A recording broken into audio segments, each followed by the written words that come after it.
Hey, welcome to another podcast this afternoon. It's called Don't Worry About It. We tell you about things that not necessarily things you need to know, but I'm telling you, and then not to worry about it. For example, last week on Don't Worry About It, my sister had a problem, and I took care of it. When she asked what happened, I said, don't worry about it. So on this week, I wanted to come up with another situation or another problem somebody might have that if you need fixing, you let me know, and I'll make sure you don't have to worry about it. So one of those problems situations might be maybe you do or you don't have a neighbor that maybe is or is not causing a disturbance, and you don't want that disturbance that does or does not exist to continue. Pardon me, Mr. Gio. You got a call on line 5. Sorry to interrupt. I have a call. People are listening. I patch them in. Push hey, the button. man, this show is lame, man. I want to hear about forget about it. Don't worry about it. I don't want to hear about don't worry about it. Don't worry about it. It's like a nothing. Like forget about it. That's like a something. This is why I don't take calls. All right. Well, just, beef up your show a little bit. Get it to the forget about it status. All right. Don't worry about it. You just don't worry about it. But we have to worry about it because we are the evil safety dudes. And it's really a podcast about how not to die at work. Yeah. Worrying about it. Worrying about it. Don't worry about it. Yeah, it's worry about it. I've been accused 100 times of being an evil safety dude. Well, yeah, evil safety dude, but like, you think you're pessimistic. You're always thinking worst case. You're always thinking negative. Yeah, and man. I say, that's literally my job. Is to worry about it. Is to think about it. Right. Not to forget about it. Right. All right, so we are the Evil Safety Dudes. We're a podcast about all things occupational health and safety, how not to die at work. And we have an episode of a topic we haven't done a topic on yet. No, I haven't done this one yet. So disaster site worker, disaster response, all things disaster related. And so super excited now. Mm-hmm. I don't know how to say this without offending the other guest speakers we've had, but you just tell them not to worry about it. Forget about it. Like, close your ears. Right. This is our guest speaker today is the one I've been most excited about. Yeah.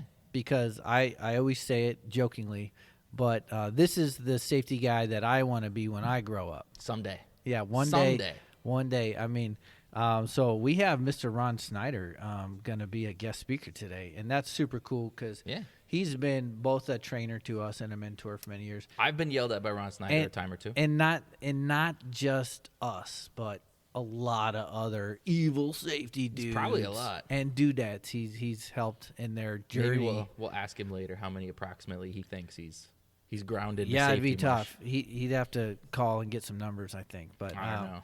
But before we jump into that, what's new, Mr. AJ? Well, today in the IBC podcast studio fort, I have today tried ranch pickles. There's that TikTok trend where you're supposed to put like ranch powder in a jar of pickles and then soak them and then eat the pickles to see. You did that in the podcast fort? Well, no, I'm telling them. I would from the smell it fort. if you did it in here. Oh, you're announcing that. I'm announcing that. It's special if you announce it from the podcast fort? Well, I like to talk about so the that's fort. The fort's important to me. A TikTok trend? Yeah, people just putting ranch mix and pickles. And I was like, you know what? What the heck? I might as well give it a shot. I'm old, so I'm not on TikTok, but that's like the newest, coolest one, right? Kind of, yeah. So Snapchat, way back in the day, there was one called Vine. Okay. And so we had to make a short video, right? And it had to be entertaining in a very limited amount of time. But then Vine died and went away, and we were all super sad. Like MySpace? Yes. Okay. So then what happened is TikTok came around, and it was basically just redone Vine, and we were all delighted. Wasn't it a dance thing when it started? Well, it was a lot, yeah. I thought it was a dance, videos, and then dances. I thought it was like the Chinese government spying on us. Oh, yeah, it was probably that too. Because that's what I heard most about TikTok from the old guy news. Yeah.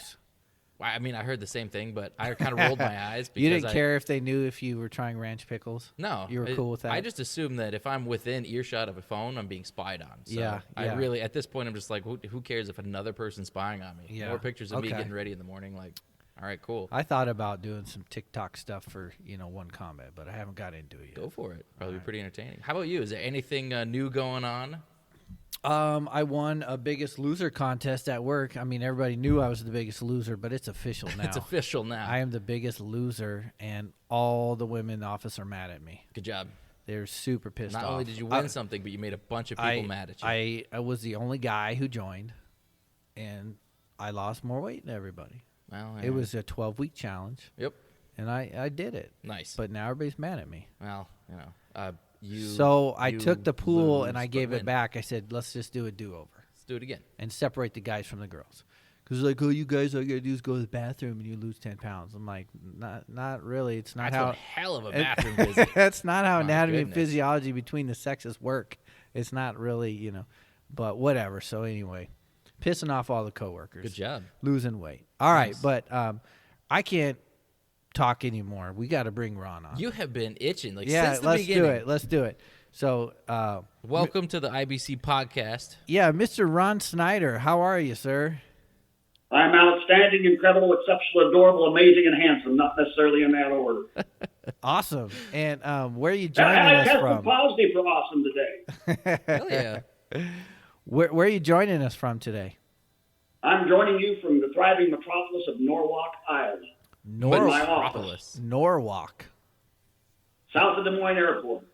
Okay. Okay, yeah, I'm not familiar with it. It's like as if you took Norfolk and like Something that something had walk that had in it. walk in it and just mashed Yeah, them. you got Norwalk. Cool. You got that Norwalk. All right.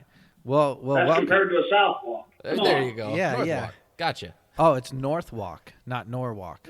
Oh, okay. No, it's Norwalk. Oh, okay. it is. I Okay, got you. we heard it All right. All right. He's just being clever. Well, we're honored to have you on the show, and for those of you who don't know Ron, he is been one of the instructors for the Community College Consortium of Health Safety Training for many years. That's where I first met him, and way back in 2009, I attended the greatest program and became like a Haswhopper instructor. That's how I first ran into the Motley Crew. But he also has his own company, EHSS, for health and safety consulting, and probably environmental. Do you do any environmental consulting? Environmental health and safety, correct. Yeah, well, it's Awesome. in the name. So It's yeah, in the name. Yeah, it's in the name. If it's good for the environment, it's probably good for people. If it's bad for the environment, it's probably bad for people. There You you- know, I mean, it makes sense. We live in the environment. yeah, they go together. So yeah, thanks for coming on the show. And we wanted you specifically for this topic because of your experience. So I want to get into that before we get into it. So some people might question why we're talking about disaster response on an occupational health and safety show, because I think a lot of people think that disaster response is just done by like neighbors. Do people actually like work for a job that does disaster response? Why is this an occupational issue? Well, there are several non-governmental organizations that do have disaster response teams Okay. that go into various communities that are suffering from an incident of national significance or an incident of state significance or an incident of community incidents. So we're looking at if you have an EF5 tornado strike your community, that is a disaster. Okay. And you have people that have to respond to that. And generally it is the local folks that live there.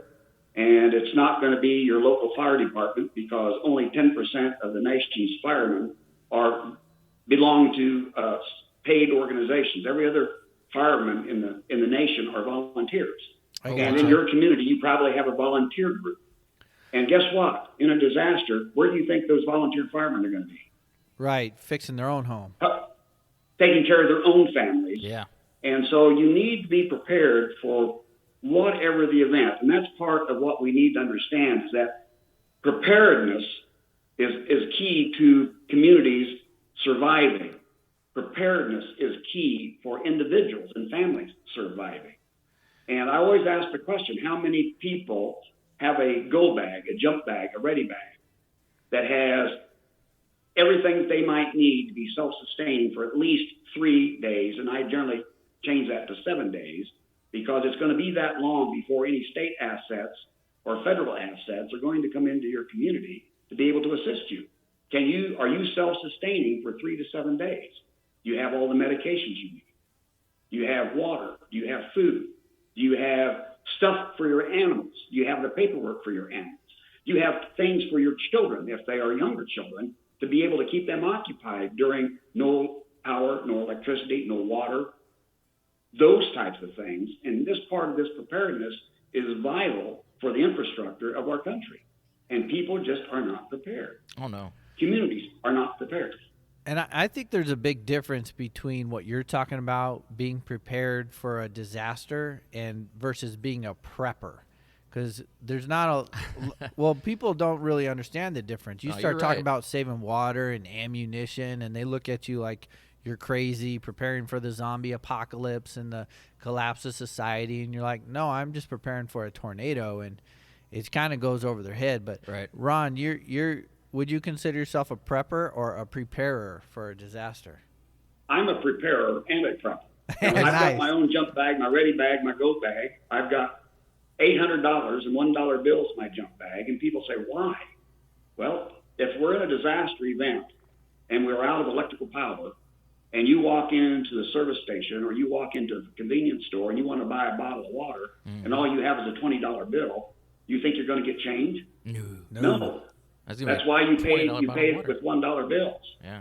And so it's looking at how can I survive any disaster event?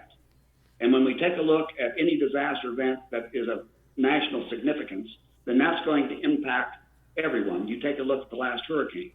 I've responded as a FEMA operative, as an NIEHS operative, going into disaster areas to train personnel, to train people, both public sector and private sector, on how to safely respond to whatever the disaster event is.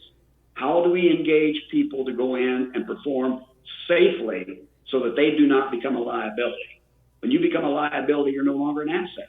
And so getting people in the mindset that if we have a disaster event, how can I safely go in and assist? And if you take a look at a lot of the EF5 tornadoes, you go in and take a look at what happened with Andrew, with Katrina, with Harvey, with Superstorm Sandy.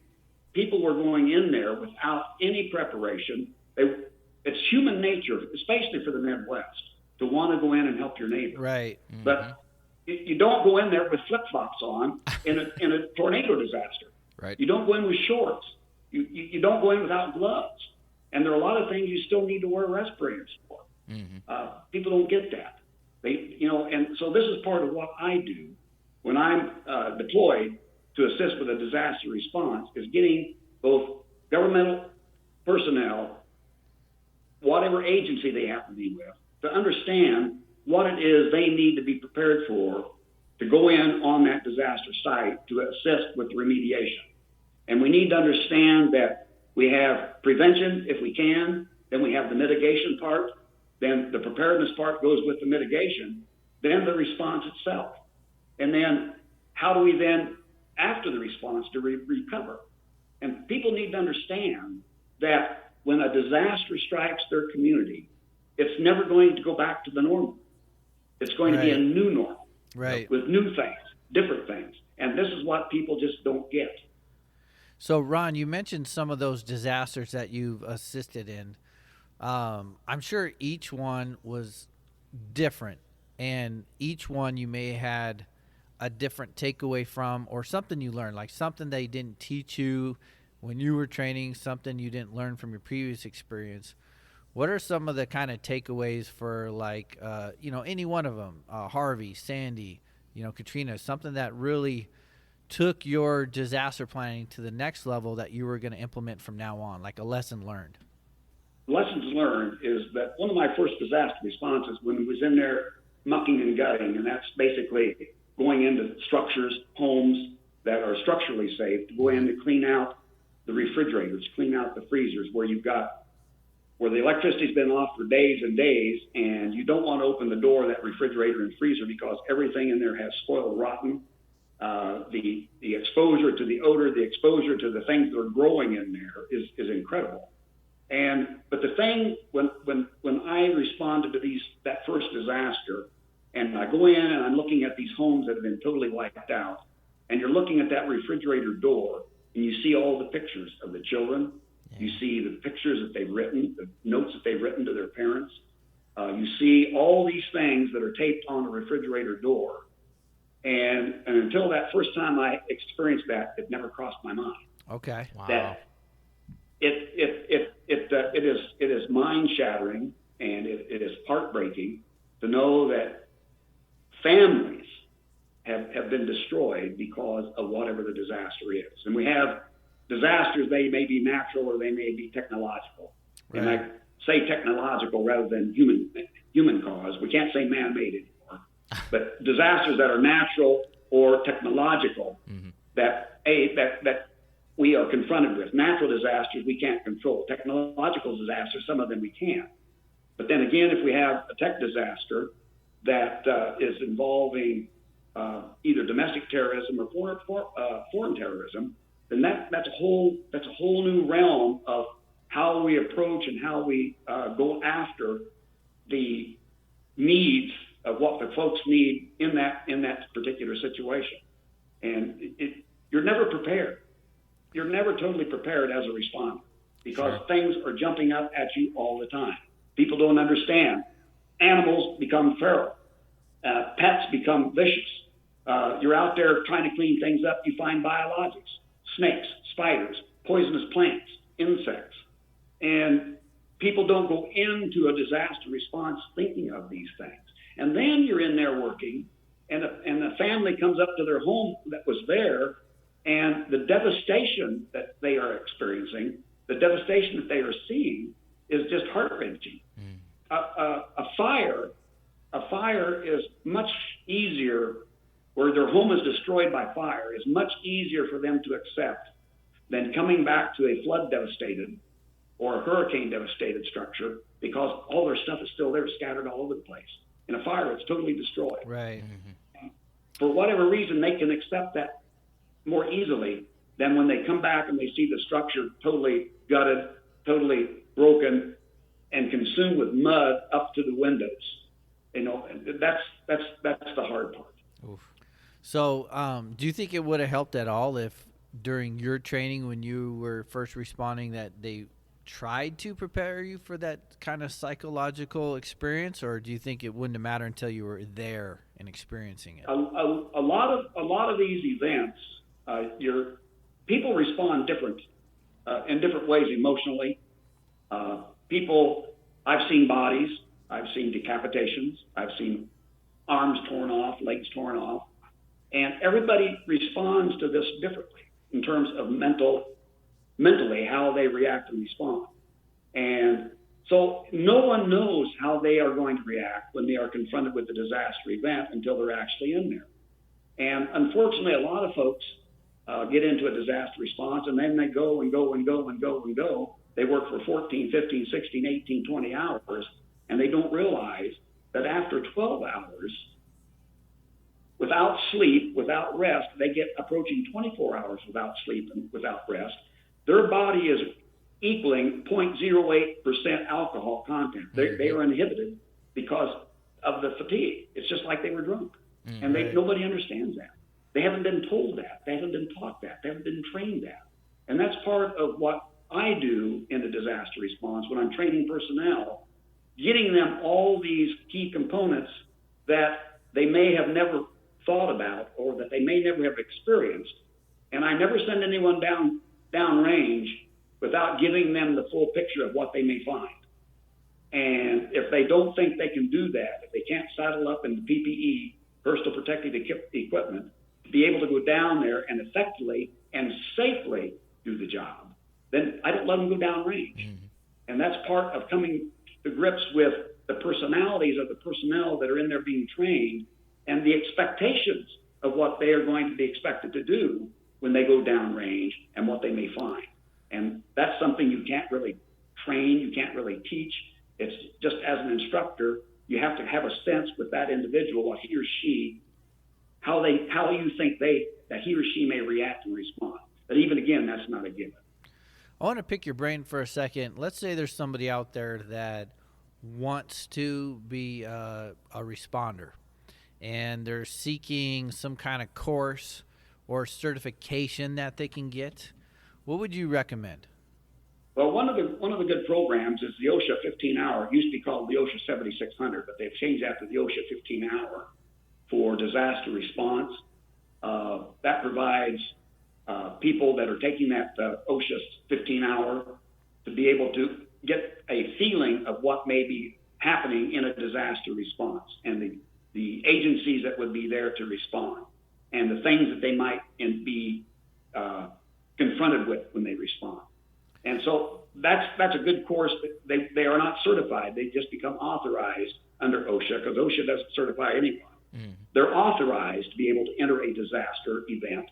And additional training is always available from various agencies to provide people with more skill sets to be able to be more effective and, again, safe in engaging in activities in a disaster event. Every disaster is different. You could have the same disaster strike 365 days out of the year, and you'd have to respond to it 365 different ways. Sure. There is no given in any disaster other than devastation. Right. And the mental, emotional aspects of that disaster, that's pretty standard. But there are too many variables to be able to pinpoint this is going to happen every single time, because things change. Mm-hmm. So let's say a person got that $1,500 and they got the card in their wallet, and they're feeling like they have some more knowledge, but they want to be prepared not to go 7 days without water themselves, because say they're okay, but they want to create a go bag as a responder. What do you recommend, like maybe PPE or things in their responder go bag that they could just grab and head to the disaster? Well, you can't go wrong with a Tyvek suit. And people need to understand if they buy Tyvek suits, they need to be at least one size, if not two sizes larger than what they normally wear. Having nitrile gloves, having some neoprene gloves, having leather gloves, having an N95, which I really don't like N95s. I'd rather have P100s in terms of respiratory protection. Heck yeah. You sound like a safety guy. Well, I'm a nerd. Safety I'm guy. a safety nerd. There's no question. But looking at safety glasses, getting a hard hat or a bump cap, depending upon the overhead hazards that may be there, safety glasses, goggles, safety shield, face shield. They can put together an ensemble of all kinds of gear in that ready bag. But you just basically went head to toe. Go ahead. Oh, you just basically went head to toe. You just went all the way from steel toes all the way up to hard hats. I mean, everything in between needs a level of protection. Yes, exactly. And people just need to know that they should have a modicum of training before they actually go in to respond. If they want to do this on an active basis. But anytime a disaster confronts a community, people pull together, they come in, they try to look out for one another. But it's again, a situation where if you don't have somebody covering your six, then you could find yourself in a world of hurt.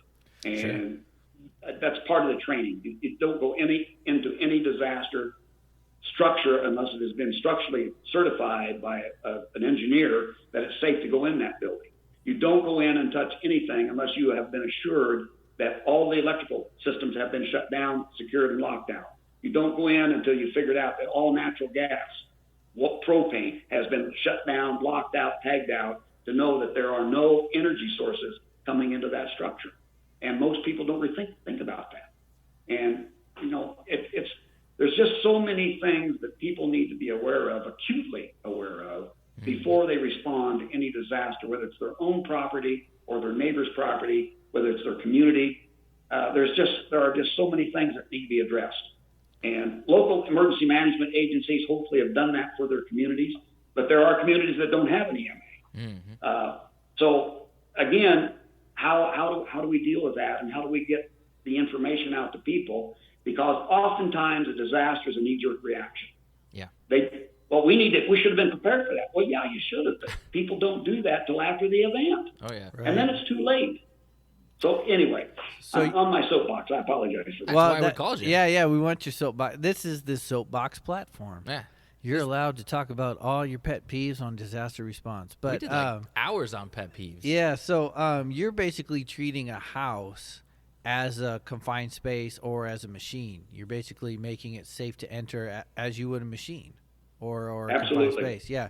So I think as a non-safety professional, you're not on that page. You're not, if you don't do it in your industry, if you don't do it for a profession. So I could see how the average responder that's not a safety professional would just go in and not really think about that stuff. Yeah, but that's my home. What do you mean it's an issue? That's my home. Exactly. Right. I live there. What do you mean that Yep. there's safety hazards in there? I always ask the question, how many pounds of hazardous materials could I find in your home if I came looking today? Give me an answer. How many pounds? 4 pounds. 15 pounds. 15 pounds? Nope. Sorry. Guess again. 27 pounds. Nope. Guess again. 4 pounds. 35 pounds. There's anywhere between 100 to 250 pounds of hazardous materials found in the average American home. And people look at me like, Ron, you're nuts. Well, I am. Ron, you're not allowed to call when me you take a hazardous look- material. When you take a look at the garage, what hazardous materials do you find in your garage? Well, You find gasoline? Oh yeah, gasoline, engine oils. I've got brake cleaner fluid. I got a ton of stuff in You've my got garage. herbicides, pesticides. You've got, if you have a swimming pool, you have pool chemicals out Oh, yeah, there. cleaners. And if you have sodium hypochlorite, have you ever seen the reaction between sodium hypochlorite and brake fluid? It's fun. If you haven't, go home and mix them together. No, don't. No, don't do that. It explodes. YouTube And it. the pounds of hazardous materials. And now go down in your home. Go down, open up the kitchen sink. What do you find underneath the kitchen sink? All the cleaners You in the whole find house. cleaners, drain openers, solvents. You find abrasives. Do you find all that kind of stuff? Open up the medicine cabinet. What do you find in that in the bathroom? And how many people read the labels on their medicines and they read the labels on their toothpaste? There's a danger warning on toothpaste. Oh right, yeah. People don't get that. And you go down in the basement. What do you find in the basement? Again, paints, cleaners, thinners, Oh yeah, lacquers. yeah, definitely. All the things that you didn't want to freeze up in the garage, you have stored in your basement. Yeah, we got a lot of paint. And so the amount of hazardous materials that you can find in the average American home blows your mind. Mm-hmm. But people don't look at it as hazardous material because they can buy it at Walmart, they can buy it at Target, they can buy it at Merle May, they can buy it wherever. You can buy hazardous materials at the grocery store.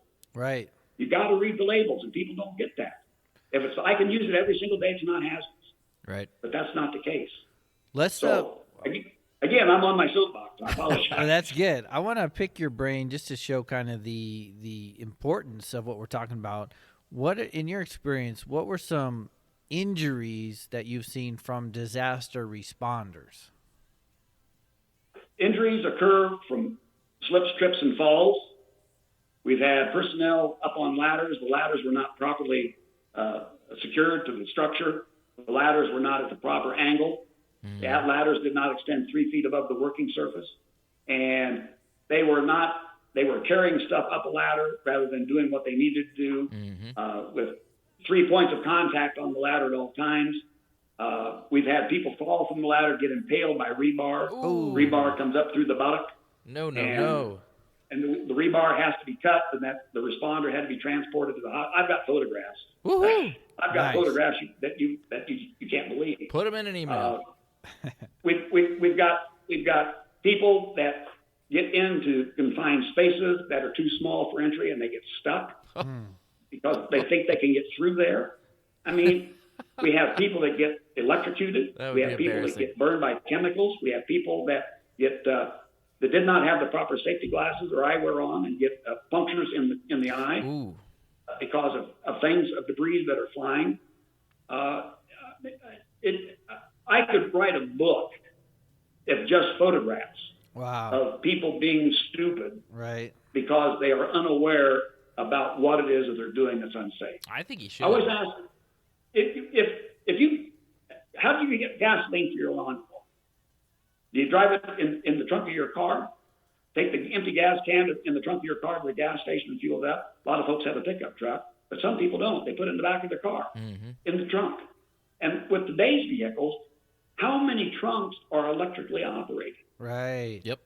And which is worse, a gasoline tank full of gas or a gasoline can that's empty? Well, empty because it's full of that expanding vapor. Because of the vapor. And so now if that cap is not tight on that can, they push the button to electrically unlock the trunk lid. Yeah. Are there sparks there because of the electrical contacts? Yeah, that's what. Absolutely. And people don't think of that. No. And so I'm constantly looking at, if I do this, how can that mess me up?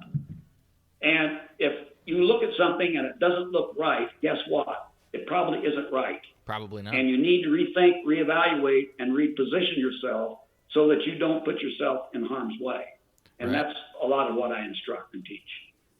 So kind of going off of that for instructions and then running into those incidents, Aaron and I love to kind of talk about why we are the evil safety dudes and how, we get frequently looked at as, we're the evil, we're the bad guys for telling people to not get hurt.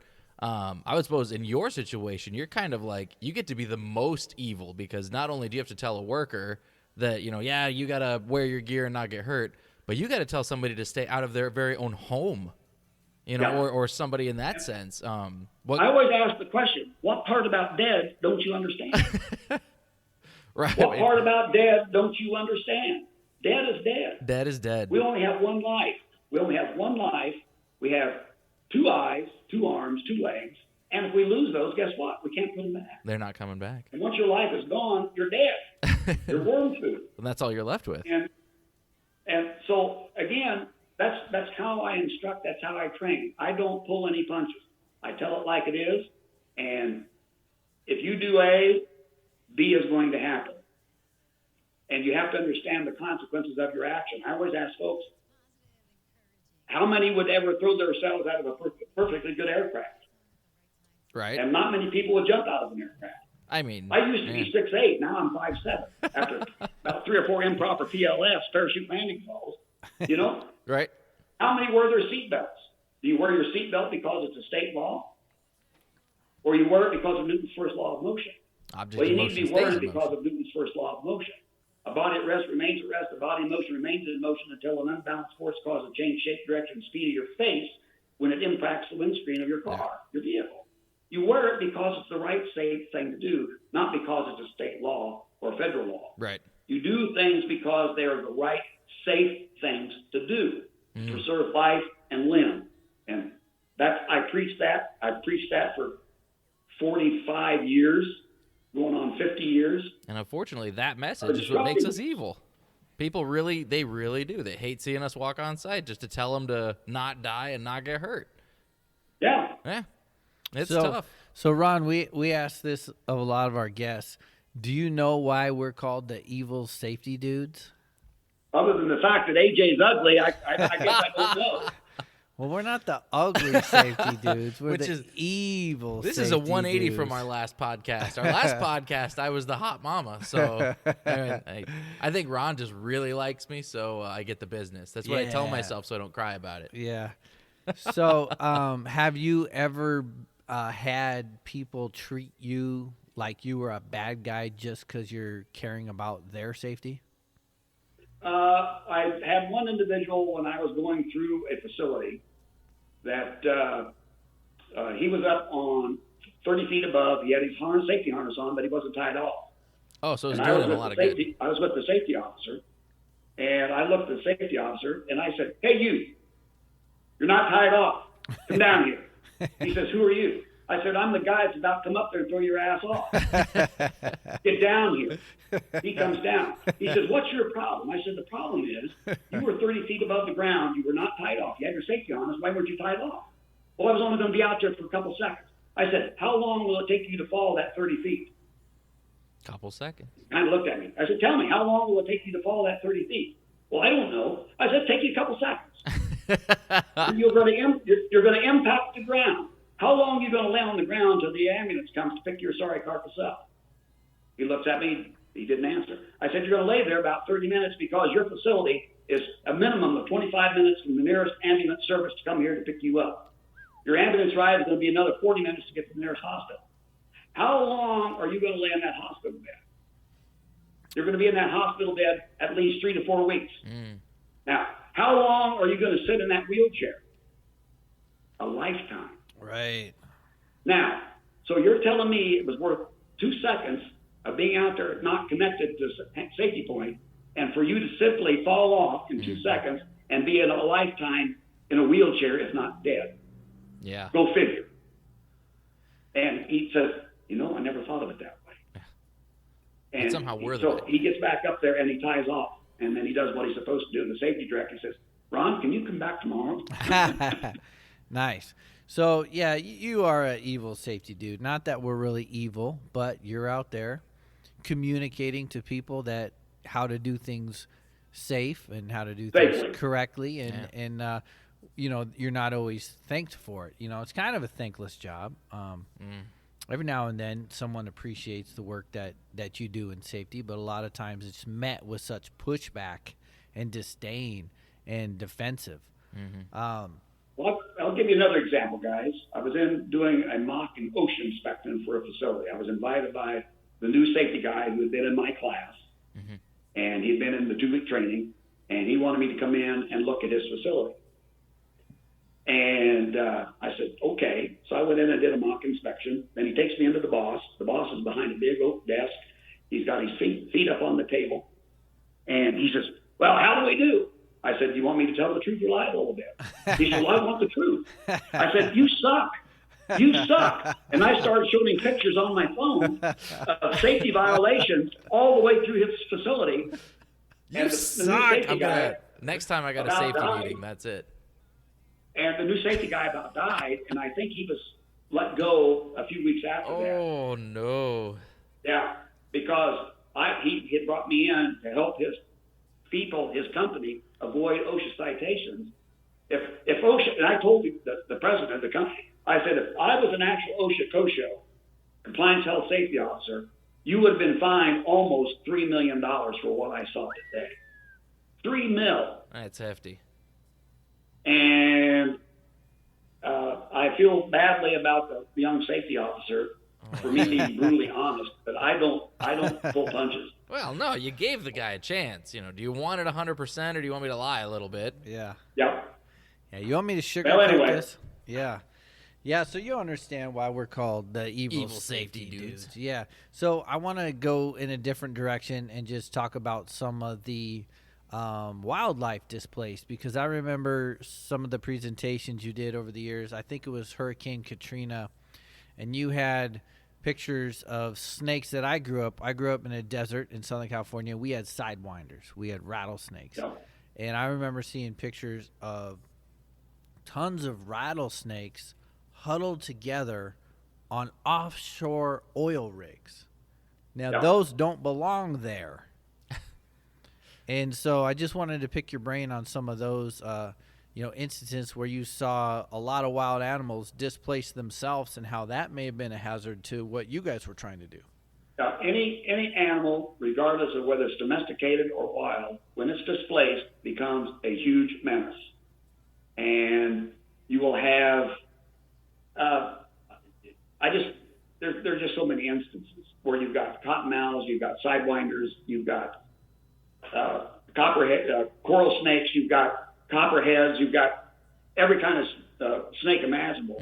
And then you've got other animals that are just as vicious, may not be poisonous, that are just as vicious because of the situation that these poor animals have been put in.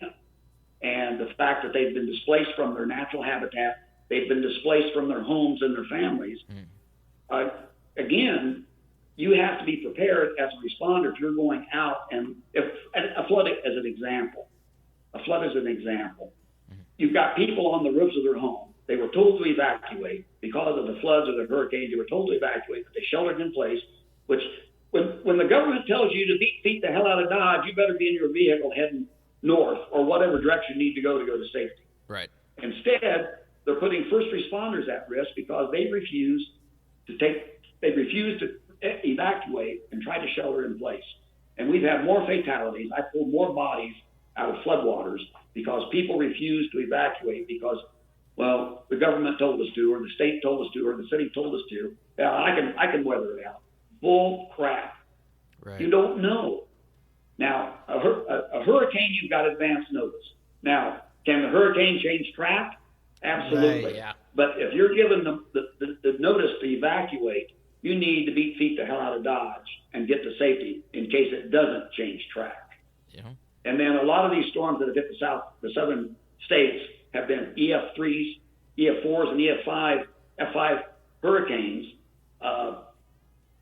And again, when I responded to Katrina in Biloxi, Mississippi, in New Orleans, and all along the Gulf with Katrina, there was 90,000 square miles of devastation. Wow. 90,000 square miles from the winds of that hurricane, inland. And there were buildings that were totally gone. All you saw was a slab of concrete. And when people there were no street signs, and you were lucky if your GPSs worked. There were no street signs. And I asked directions for one guy, and he said, well, you need to go down by that live oak down there where the Winn-Dixie used to be to get directions as to where, Right. I mean, people don't understand. All landmarks are gone. Road signs are gone. The debris that is scattered everywhere totally changes the landscape as to the recognizability of what it was or even where you are. Yeah. And people don't get that. They just don't understand that. So anyway, there's just too many stories, and a lot of them are horrific that I just don't even care to share. Right. Now. It sounds like that there's some lost skills that may be helpful in disaster response, like map reading. Well, absolutely. Because a lot of people don't use maps today. It's all GPS. Yeah, and again, the cell phones didn't work in Katrina. Why didn't our cell phones work? Because the towers were down. The towers were blown over, disappeared. The only thing that you could communicate with was if you had a sat phone. And of course, not everybody had a sat phone. Right. And so reconnoitering with a map, I still carry maps in my car, even though I've got a GPS on my phone, I've got a GPS in my truck, I still carry a freaking map. Nice. Because the GPS will lie to you. Right. They lie to you. Yes.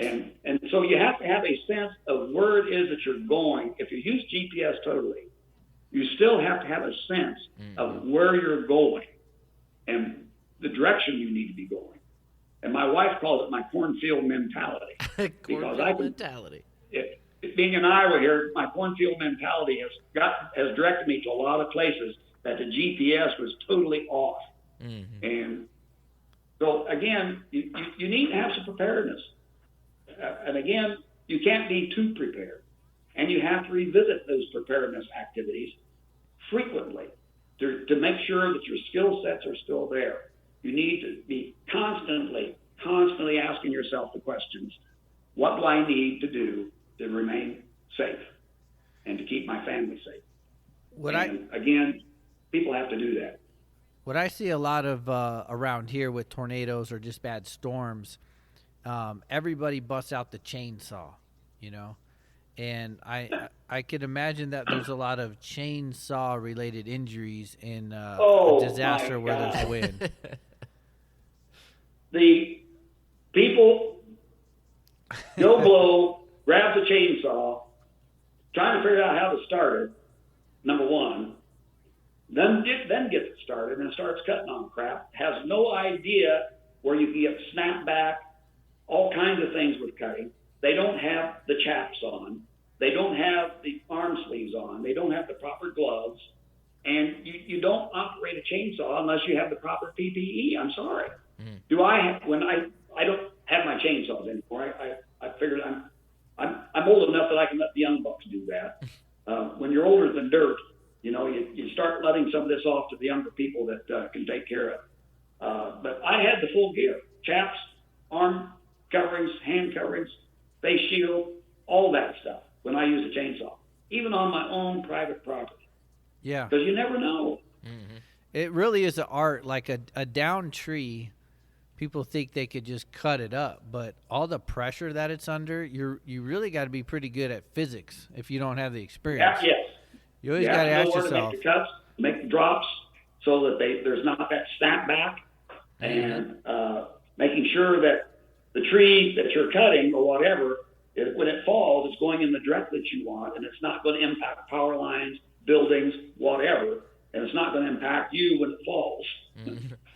I would rather not be crushed by my work. Yeah. So something that I didn't consider really as an electrical hazard was people's generators, solar panels, their own personal windmills backfeeding into the system. Have you ever ran into that? Like the power's down, so everybody thinks, oh, there's no power in these lines, Lord. but there Yeah. still is. Well, I have one instance where power lines were down, and people hooked in a generator, and they were going to do some welding. I forget what. I don't remember what exactly they were doing, but they hooked it in, and that sent, because you have your transformers up and down transformers. Mm-hmm. They were putting the power from that, I think it was a welder, back into the system, and so it went from 120 volts to 230,000 volts because of the transformer, step up transformer. It was going back the other direction. Mm-hmm. And so power was coming out through, I can't remember the whole story on that, but they were putting power back into a system that was supposed to be shut down, and the transformer was stepping it up back to high voltage compared to leaving it down at lower voltage. Mm-hmm. And people have to understand that. There's just so many things that people do not think about when they're out there responding. And Right. that's why we get a lot of people injured and killed. Yeah, and it's too bad because the disaster itself was tragic enough. We don't need responder injuries and hazards on top of it, but people go out and respond emotionally without thinking, digging through rubble, like you said, in their pajamas and flip flops, and a lot of injuries from the emotional response. Mm-hmm. Yeah, and a lot of the older homes in some of our communities are still have asbestos. They got asbestos tile. They've got asbestos wrap around their heat ducts, and again, all that exposure where they don't even think about that, where they're inhaling the asbestos fiber, and so they're breaking up concrete. We've got silica dust, and they're not wearing respirators. I mean, the list goes on and on and on and on, and we could talk about this until the cows come home. Right. And people are still not going to think, well, that doesn't apply to me. That doesn't affect me. What do you mean? Well, it does if you're out there in the middle of it. So I wish I could get the message out to people and get them to understand that they need to have a sense of they need to have some skills if they're going to go out and engage in a disaster response, even if it's in their own home. Right. Just like people don't understand, like I told you, how many hazardous materials I can find in your home. Mm-hmm. Well, here not too long ago, it's been, I guess, a few years, a lady had a clogged drain. So she dumped some drain opener into the drain. Mm-hmm. And, of course, the drain cleaner was causing an odor to come up. Well, then, to get rid of the odor, she dumped some Clorox, some bleach. And she was confronted with a BFGC, a big freaking green cloud, and it killed her. She inhaled chlorine gas. Ooh. And we had a 3-year-old here not too long ago. Well, again, I shouldn't say too long ago, that just sniffed the bottle of Mama's bleach bottle. He just took an inhalation, and he died. Wow. Oh, no. It burned his lungs, and it was just a little boy, just a little child. And just the inhalation of that vapor burned his lungs, and he died. And so just because it's stuff you can buy at the grocery store or the hardware store, that doesn't mean it's not hazardous. Right. It is hazardous material. And just like I tell people, how many of you still clean your greasy hands with gasoline? Right. Not anymore. It's a great solvent. No, gasoline has benzene in it. What do you know about that benzene? It's a known carcinogen. It causes cancer. Right. It's just like trying to get people to quit smoking. Oh, well. I think a public message as far as disaster site response, should aim towards, like, not people who want to volunteer, but people who haven't even thought about it. For instance, if some of my family lived in an area hit by a disaster, and I'm fine but not too far away, I might be inclined to drive down there to help them. And there's a lot of people like that. They want to go help because they know the people affected. So they're not planned responders, but then stuff happens and they become a responder, and then they get an injury because they didn't plan for any of that type of work, have the right personal protective equipment. So anybody really could be a responder. Oh, absolutely. If you show up on scene and you're starting to pick up crap and move stuff around and junk and debris, you become a responder. Yep. And again, family does that. And the thing is that someone such as yourself, Aaron, or AJ, and I would consider myself in the same boat, when we would go respond, we would bring with us a skill set and a knowledge base that other folks don't have. Right. Sure. And that would be the difference of us going to our relatives or a family to respond. We have knowledge, skills, and abilities that would be an asset to us being there compared to an individual that has no knowledge, skills, Sure. or abilities with respect to health and safety. And so people just need, I just wish I could put together a seminar of a training program that would impact anybody that had any interest across this United States to say, hey, here's what you should be able to do Yeah. in the event of, and practice that, train that. And you need to have an evacuation plan for your family. You need to have things in place if you need to do whatever, and you need to practice that plan. You need to implement that plan. And people don't. Mm-hmm. Well, we've got a fire escape plan for our kids on the second floor. Yeah. Well, have you practiced it? What if the exit you planned for your children is blocked? What is plan B if plan A fails? And they don't think about that. Well, and then they never practice it. So have your kids actually gone out the window on that ladder? Well, no. Then how do you know if they can do it? Right. Yeah. And so again, we need.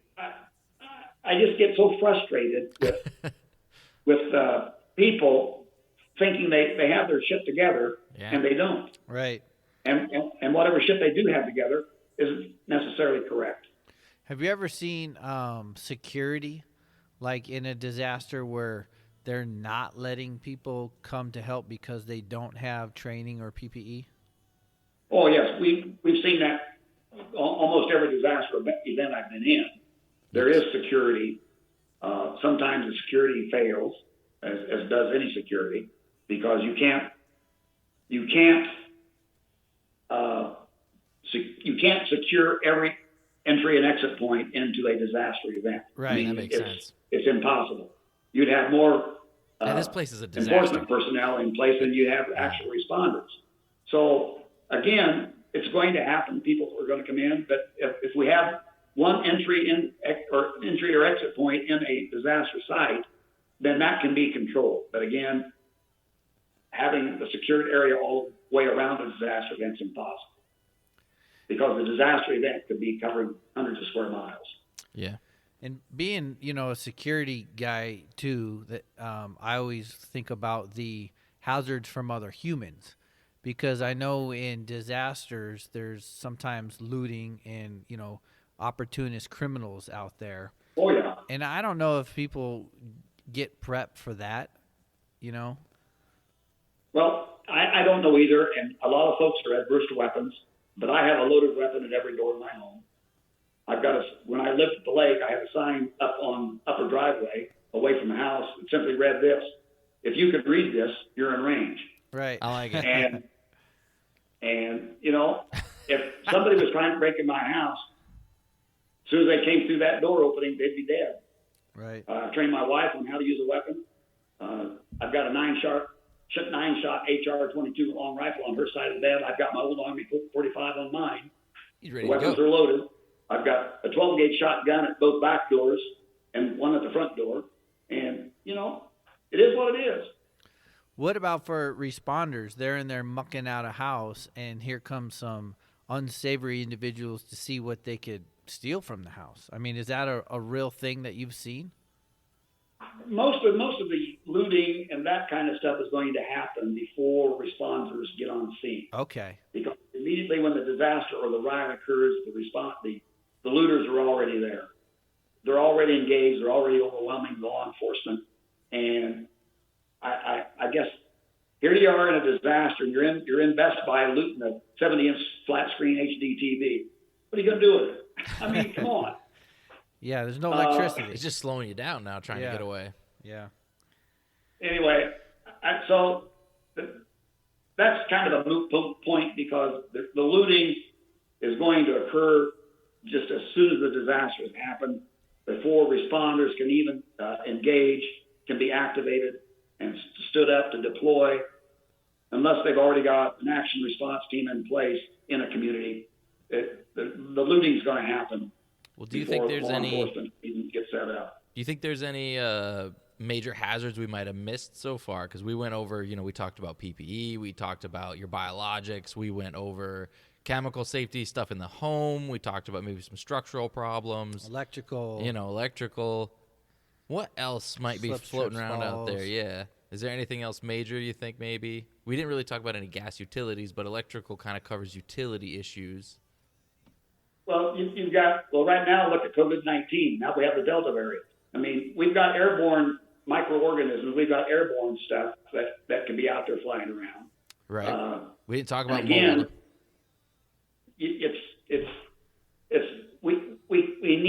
People need to prepare the best that they can for what they know that may happen, and be able to be flexible enough to modify, adapt, and adjust what it is that they're doing to handle whatever new might pop up in front of them. Yeah. And there's no way we can really train that. You just have to know that things are going to change. And again, you put together a response plan, and how long does that plan last? About 15 seconds into the event before you have to start changing. Right. And you've got to be flexible. You got to be able to modify, adapt, and adjust as things change in a heartbeat as a responder. And people need to be able to be the same way. Yeah. And I think they have a lot more success rate adapting a plan than coming up with everything on the spot because they had no plan. Exactly. You have to have a plan. And like I ask people, how many have ever driven to the West Coast from the Midwest and not planned their route? Has anybody ever just jumped in their car and just took off west without planning the route? I mean, maybe somebody. People. Nobody I know. And so when I was deployed in Brazil, I took my family. We were driving to the coast, and the thing you need to understand this was back in the 80s, that fuel stations were not open on Sunday. And so you're driving your vehicle in the middle of Brazil, going through all kinds of mountains and forests and all this and that, and crossing border guards, and every border guard has a weapon. Every time you cross into a different state, you have to go through the Policia Militar. You have to plan on how far you can get in your car in a day. And especially if you're traveling on a Saturday, are you going to be able to get to the next city and get a hotel room and fuel up your car Saturday night, because Sunday there's no fuel stations open. Oof. Back in those days, I don't know what it's like now. But again, you have to plan, and planning is preparation. Preparation is planning.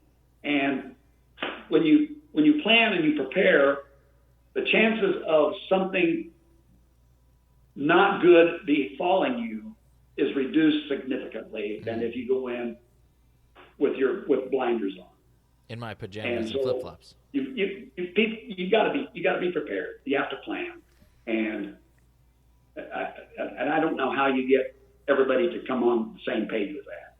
So I want to talk about some of the new challenges with COVID, because I remember, I don't know, it was last spring or maybe the spring before that when COVID was really starting to look like a threat. I remember one of the things that you were real concerned about was, like in Katrina, they're putting everybody in the Superdome, and with COVID, that's not what you're supposed to do, is group 1,000 people together close quarters. So I remember you guys were really focused on planning for a hurricane response during COVID. Did anything like that happen? Was there any takeaways from that? Because with the Delta variant wrapping up, if we find ourselves back in here, did we learn anything that we may need to have ready to go now? I'm afraid people haven't learned a damn thing. When the first cases of COVID appeared, I told the group that I'm with, I told the powers that be, they thought this would be over in a couple of months. I said, no, this is going to go on for months and months and months. We're going to have hundreds and thousands of people. In fact, we're going to have hundreds of thousands of people killed worldwide. And we're not going to be able to have face-to-face training. And nobody believed me. And I kept records of everything that occurred from the time the first COVID appeared back in February of whenever it was. That it was just hitting the news. Wasn't even really hitting the news. It was just coming out. And here we are, how many months later? And now we have another variant of COVID-19, the Delta variant, and we have people refusing to get vaccinated. And the thing with the CDC and various states is saying you need to wear a mask, you don't need to wear a mask.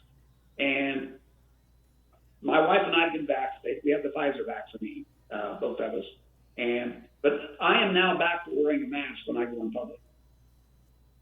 I'm back to wearing a mask when I go in public. If I'm outside, I'm good to go. But if I go into a building, a structure, I have my mask back on. And it's not so much preventing me from getting exposed to some extent, but it should be a comfort to people knowing that see me with a mask on that they don't have a chance of getting it from me. And so and if people don't get vaccinated, then that's going to allow the next variant to come with COVID-19, which may not be covered under the current vaccines we have. It's going to be a variant, a mutant, that is going to be immune, if you want to say that, to the current vaccines that we have. People don't get it. People don't understand that. And I still wash my hands at least 4 or 5 times a day. Mm-hmm. I still use sanitizer whenever I leave my home. I use sanitizer whenever I get in my vehicle, whenever I come in out of the store, before I get in my vehicle. And then I sanitize all the door handles, the faucet handles, the toilet handles, anything, the refrigerator, the microwave, the stove, anything that I've touched gets sanitized at least 3 to 4 times a day, depending upon how active I've been and where I've been. And I've done this for years. Right. You know, I used hand sanitizer way before COVID ever showed up. And if you were in my training, how many times did I tell you that wash your hands, did I tell you to wash your hands? Right. When we got done saddling up and playing in PPE and handling equipment. Mm-hmm. I always told you when we got done, go wash your hands. And that's why. That's why. Because people are constantly touching their eyes, their nose, and their mouth. Mm-hmm. And I've been watching you guys here, because I can see you guys, and not one of you have touched your eyes, your nose, your mouth since we started this. I've been drinking water. Well, other than your cup of water, but that you're not drinking, you're not touching the rim of your cup. Right. And so, again, it's awareness, simply awareness, situational awareness of where you are, what you're doing, how you've done it. Of course, now that he said it, you need to take to keep yourself safe. Yeah, now that you mention it, we have to do it 5 times. Yeah, like my eyes are like super itchy. I want to rub my face. Like now that you've talked about it, yeah, that's all I want to do now. Thanks, Ron. Final thoughts, Ron. If there was some kind of city emergency planner out there that's listening to the podcast and they have this job of putting evacuees someplace, finding refuge from them if their homes have been destroyed, knowing about the Delta variant, do you have any suggestions? Because, I mean, that's just a tough situation when you got 1,000 displaced people, not putting them in a convention center. You know, is there any ideas anybody come up with? Not to my knowledge. That's been kicked around considerably since COVID impacted our society, because we are now in the hurricane season, and we're looking to have at least 4. They're predicting at least 4 named hurricanes, of which of those 4, 2 of them are expected to be EF3s to 5s, and I don't have an answer. I don't have an answer. The thing is, people need to have the capabilities of evacuating, and they need to evacuate when they're told to evacuate. And shelter in places should not be an option when it comes to a hurricane. I really don't, Aaron, I don't have an answer to that. I wish I did. That If I sounds. did have an answer to that, I would be hired by every city Right. in this country. I mean, Put that together kind a of plan. sounds like an answer. If people had a proper go bag that could last, a week, and they did evacuate, at least in their own family unit, in their own vehicle, it is shelter, especially, Yes. that's kind of an option, is just to tough it out in the car with your supplies. But yeah, that's a tough one. I know that's a lot of people are trying to solve that question. Well, Mr. Ron, it was so great to have you on our podcast. We thank you for taking the time out of your busy day to come and chat with us about disaster worker response and safety and everything like that. And you got any final thoughts you want to share with anybody? Well, I just hope that the things I did share was valid, was of value to any of your listeners. And if anyone has any questions, you can give them my contact information, Aaron. I'd be glad to visit with them on points of interest that they may have or questions that they may have that they didn't get an opportunity to ask. So Awesome. Just know that I appreciate the ability, the offer to come and visit with you boys and to share some knowledge and experience. And you said you're picking my brain, but now that you're done, God, there's not much brain left. Not that there was much to begin with. We'll take it. All right, Mr. Ron. Well, again, thank you for coming on. And for Mr. AJ Hanscom, I'm Aaron Icino, and we are the Evil Safety Dudes. Until next time, everybody, stay safe.